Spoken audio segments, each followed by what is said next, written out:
My name is Henrique Olifiers. I am one of the co-founders of Bossa Studios.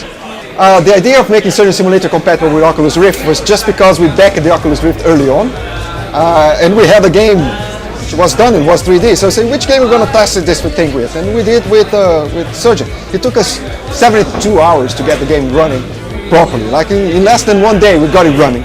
In 3 days we got it running properly with the Rift. And then we released on Steam. I think we were the first commercial game on Steam, other than Valve games, to support the Oculus. Yeah, we have been trying a lot of demos ever since and learning as we go, right? One of the things we learned with Surgeon was get rid of UI, abstract stuff, and do all the information inside the game space. So when Surgeon you have for instance, the blood level on the corner of the screen. On the VR is in a monitor inside the theater, right? So we need to contextualize and get rid of UIs. Things which are not natural, like in FPS, you don't walk sideways, right? That doesn't happen in natural life. So that is a no-go. Any kind of movement, like strafing backwards or strafing laterally, induces a kind of motion sickness in the person. So you have, one of the tricks is try to create movements and environments which are very similar to what you do in real life. And the second one is to keep everything very fast. The second you induce lag into a VR game, your body thinks that you are poisoned. Because the same is the first thing that happens when you drink too much alcohol or whatever. Your senses start to get slower, images blurry. So your reaction is to get sick, to throw it out. It is exactly what happens in VR. Every time you are in a VR experience and you cannot see your hands and you don't have force feedback, you cannot have positional in space with your hand, something is missing. When you see a great image and something very close to you, you try to touch it. And going through it and not seeing your hand is what holding VR back. And this is, I have a prototype that I'm working on personally. I have been spending a couple of weekends on it, and it's already tracking in space, rotation, and force feedback and everything.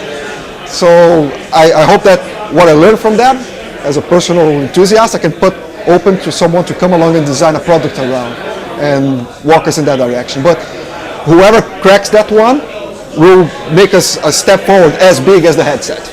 The headset is only half of it. The force feedback and the position of your hand is the other half of it.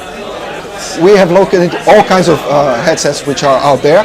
Some of them we have in the studio, but we have things like even the VFX one for 15 years ago, when I was playing like NetMech and Doom on that headset. You don't want to do that. That's a horrible headset, by the way. But yeah, we have been testing everything. And that's very good strides in different directions. Some people get it very right in one area, some people get it very right in another area. The people who got it right everywhere was Valve with their prototype. That one which I tried, was lucky enough to be the Steam Dev Days and tried it for myself. It's like being there. I didn't want to take it off.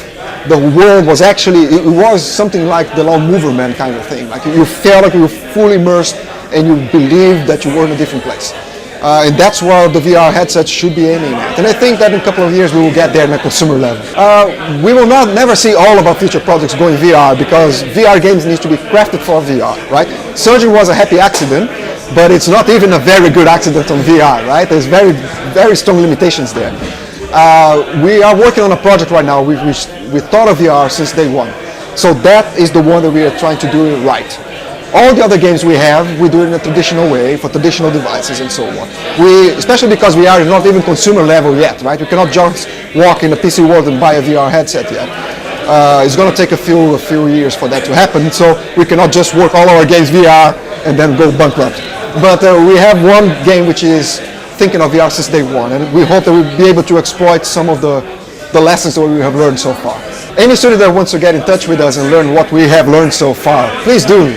We are open book.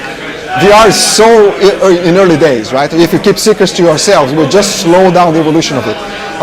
The Bible for VR and how you do things right and what you shouldn't do is still to be written, and we need to write it together. The best practices for it will rise up for cooperation from people.